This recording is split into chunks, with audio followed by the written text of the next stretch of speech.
feature presentation. We are going to start off with Out of the Past, also known as Mm. Build My Gallows High, which I think is a cooler title. I mean, yeah, they're both very like good noir titles.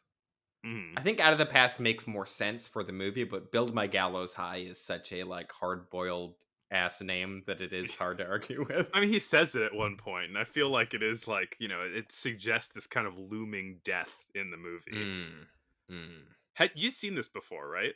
I had seen this before. This was a movie that I had sought out during my early sort of like when I realized that film noir was a thing and that I liked that.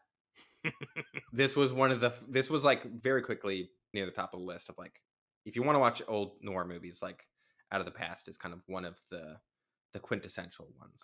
I'm kind of surprised because I feel like I haven't heard of this movie. I hadn't heard of this movie. And Hmm. like this is the most noir movie I've ever seen, like by a mile. Yeah, I don't know, because it's like I was thinking about that a lot, and I do think there are, like, a lot of things in, Double Indemnity that are just, like, primo quintessential film noir stuff.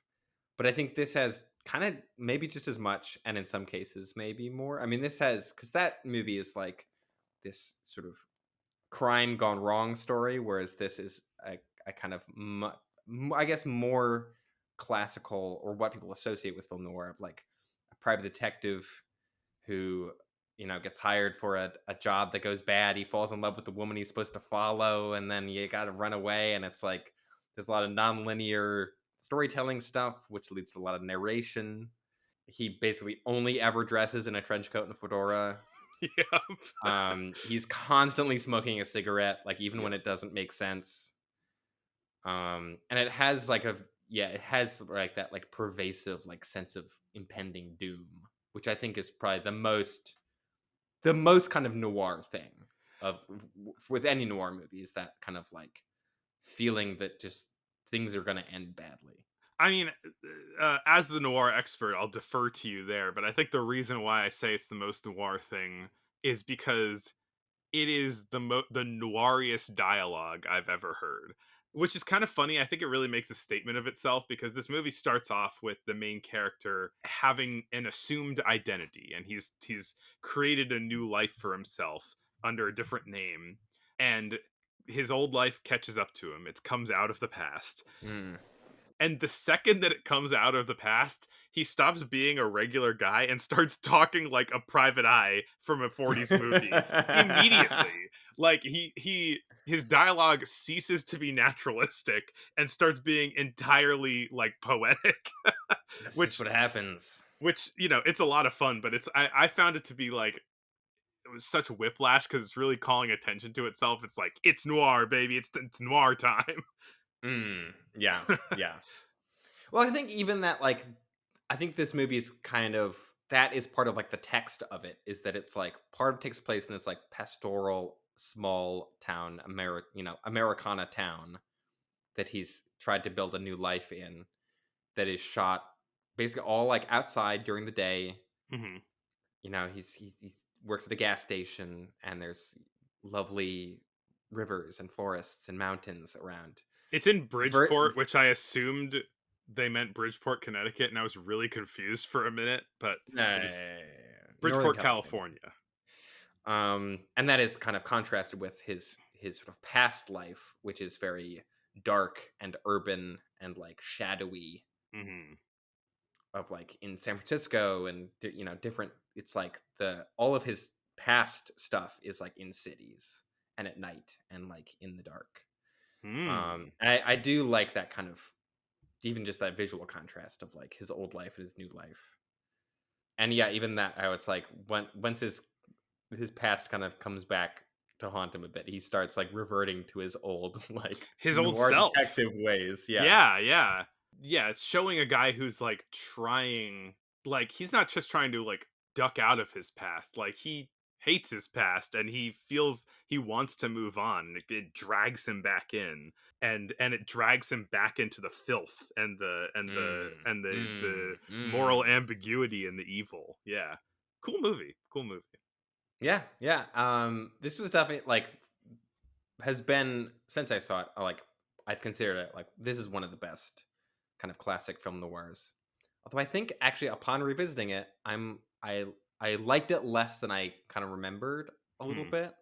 I think only just because I've seen more now, and so I have kind of a greater like. I think the first time I saw this and Double Indemnity, I definitely liked Out of the Past more, and now I think that stuff that's switched. Like, I think that this movie, maybe because it ticks all of the boxes, I don't think it does anything extremely unique, extremely special.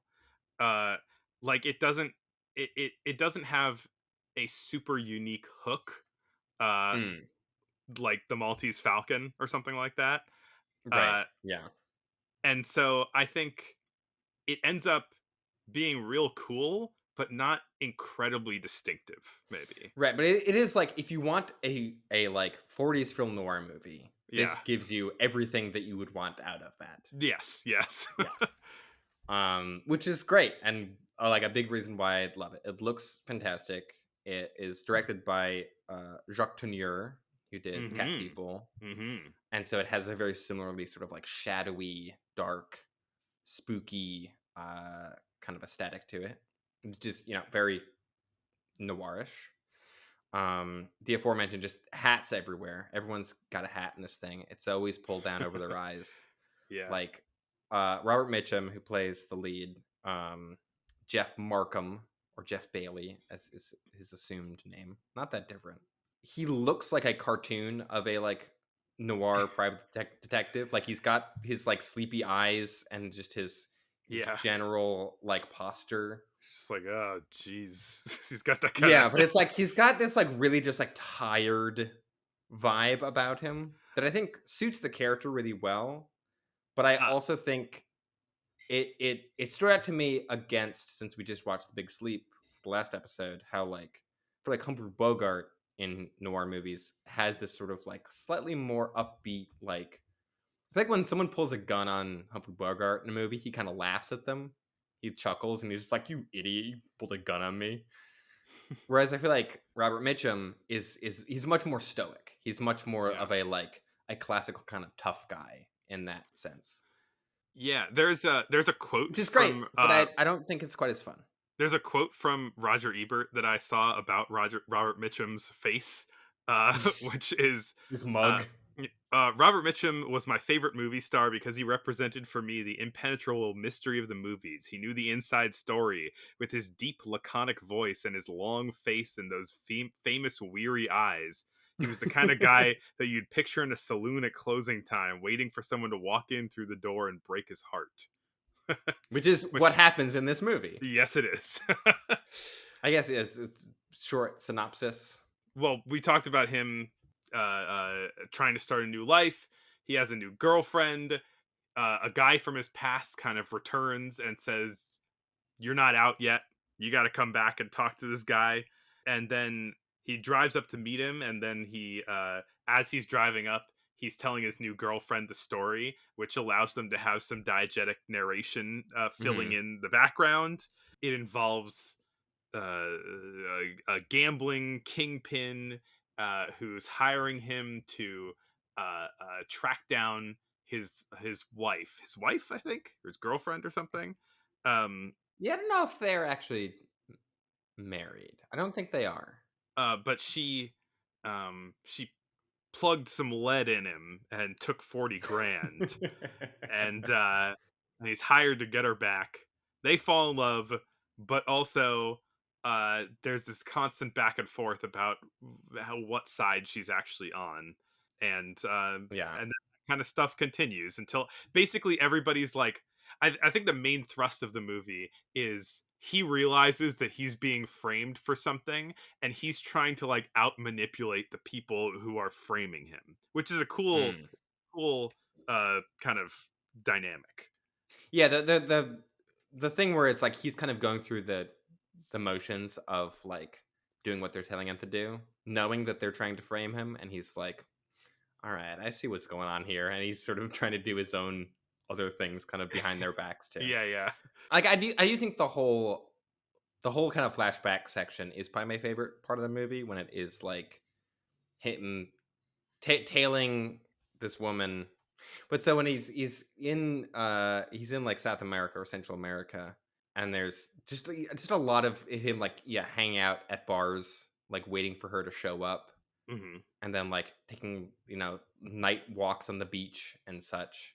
I just feel like that section of the movie feels really it's where I feel like the emotions kind of, like, hit the strongest. And then because then it makes, like, her inevitable betrayal work a lot better because you are kind of buying into this. Like, you do want to see them run away together and, like, escape this gambler who's hired him to find her. Yeah, the beginning part of this movie reminds me a lot of the beginning of Notorious, except because they're in Mm, this like tropical place and kind of have yeah. some weird other stuff going on while they're falling in love with each other. No, I noir movies love a tropical setting. Is the thing I'm noticing. I guess I didn't really think about that as being a thing, but it seems It that it kind of is. is though. Yeah, I Yeah, mean, I think of noir mainly as, like, it's set usually in LA or at least some kind of city setting.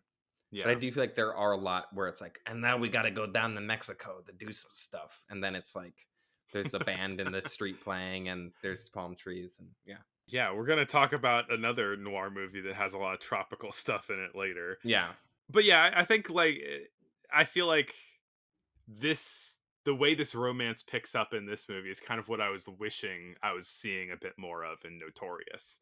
And I oh, think that interesting, was I believed it in the way that I didn't believe it in Notorious. But huh? a rare misstep from Cary Grant in that one to me. Yeah, it's funny because I don't know, Notorious still really works for me, but yeah. Kirk Douglas is the villain in this one. I don't think Yes. we've watched anything else with him for the This is show, one of his right? first movies. And Yeah, it is and I was also realizing that he's my oh my god, Robert Doug what's his name? Michael Douglas. Michael Douglas. He is Michael Douglas's dad. Yeah, did you not know that before? I didn't know that, no. Okay. Oh yeah, the Douglas family of actors. I don't know if Uh, there's any others besides those two, but there's a guy in this whose name is Leonard Eels, which is what a what a hard boiled name that is. yeah, spelled like the animal. Yeah, like never trust a guy whose name is Eels. He's slippery. Why didn't they ever say that that eels slip through his that fingers or e- something? that Eels fellow is real slippery because even for this movie that would be too much. Yeah, this movie definitely has the kind of, like, very noir thing of, like, women who are up to no good and who are, like, gonna betray the men that care about them and who are out for themselves, which I Yeah, always feel like is, like, it in some noir movies, it kind of smacks of, like, misogyny, right, whereas in others, I think it's like, "Oh, no," like, a female villain that is, like, smart, manipulative is a good villain. right. I think this movie c errs more on the side of it being well written. There's a part Maybe in comparison to the next one we're talking about, it doesn't fare as well. there's a part in the beginning where the not the main guy but like I guess his partner his PI partner says a dame with a rod is like a man with a knitting needle, and I'm like what is I'm not 100% sure what he means by that. That's one of those, like, hard-boiled dialogue things where you're like, "Ah, what?"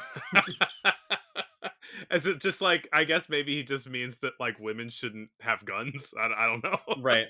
And men should have knitting needles, I guess. Yeah, there is definitely some good kind of hard-boiled dialogue that stood out to me. Like, he describes his old partner as a stupid, oily gent, which great. There's a bit where Kathy, the femme fatale, says, you ought to have killed me," and he goes, "There's still time." And I feel like that's a great kind of hard boiled exchange. I'm not Um, usually a fan of captions on movies, but I think that for noir movies, I have been turning them on because they're so dense that I think like reading it kind of helps parse everything better, but also it helps me catch all of the great dialogue better too. Mm. Yeah, speaking of good dialogue, this uncredited James M. Cain was one of the writers on this movie. He wrote the book Double Indemnity and Mildred Pierce. It's Hmm. like a very well established like hard boiled crime author. Like up there with Dashiell Hammett and those guys. So yeah, it feels very a piece with other kind of 40s hard boiled detective pictures. Certainly. I don't feel like I have a whole lot else to say about it. It's like it isn't nearly as like it is convoluted, but it isn't nearly as convoluted as like The Big Sleep, which is, No, as we yeah. said on that episode, is like self parody. I could follow this movie. Right. Yeah. I Yeah. can't follow The Big Sleep. Yeah. It's a good one. Yeah.